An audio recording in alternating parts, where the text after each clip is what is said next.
Hello, ഇന്ന് ഇവനെയും കൊണ്ട് ആദ്യമായിട്ട് അമ്പലത്തിലേക്ക് പോവുകയാണ്. നട കിടത്താൻ വേണ്ടിയിട്ടാണ് കേട്ടോ. ചില സ്ഥലത്ത് അടിമ കിടത്താനെന്നൊക്കെ പറയും. അപ്പോൾ അതിന് വേണ്ടിയിട്ട് ഇവനെയും കൊണ്ട് പോവുകയാണ്. ഇവന് 4 മന്തായി. അപ്പോൾ അതിനുള്ള സമയമാണ് 3 to 4 മന്തൊക്കെ ആകുമ്പോഴാണ് നമ്മളിങ്ങനെ അടിമ കിടത്തുക, നട കിടത്തുക എന്നൊക്കെ പറയുന്നത്. അപ്പോൾ അതിന് വേണ്ടിയിട്ടാണ് പോകുന്നത്. അപ്പോൾ നമ്മൾ നേരത്തെ തന്നെ പ്ലാൻ ചെയ്തിട്ടുണ്ടായിരുന്നില്ല ഇന്ന് പോകണമെന്ന്. പെട്ടെന്നെടുത്ത തീരുമാനമായിരുന്നു.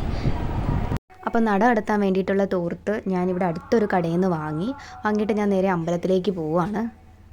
നമുക്ക് കുഞ്ഞിനെ 6 മാസം കഴിഞ്ഞേ അമ്പലത്തിനുള്ളിൽ കയറ്റാവൂ. നമ്മളിത് വെളിയിൽ തോർത്ത് വിരിച്ച് ദേവിയുടെ നേരെ നമ്മൾ കുഞ്ഞിനെ കിടത്തും.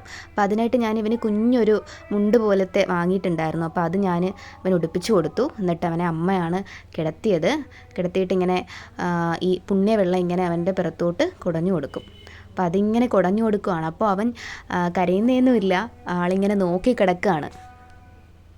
അപ്പോൾ പോയിട്ട് ചോദിക്കുകയാണ്, സാധാരണ കുട്ടികളൊക്കെ കരയും, ഇവൻ കരയുന്നില്ല എന്ന് പറയുകയാണ്. അപ്പം ഞാൻ ദക്ഷിണയൊക്കെ കൊടുത്തു. എന്നിട്ട് എനിക്കും അമ്മയ്ക്കും തൊഴണമായിരുന്നു. അപ്പം ഞങ്ങൾ 2 പേരും തൊഴുകയൊക്കെ ചെയ്തു.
അപ്പോൾ അടുത്ത അമ്പലത്തിലും എത്തി. ഇവിടെ നട കിടത്തിയിട്ടോ. പക്ഷെ എനിക്ക് ആ വീഡിയോസ് ഒന്നും തന്നെ അധികമായിട്ട് എടുക്കാനായിട്ട് പറ്റിയില്ല.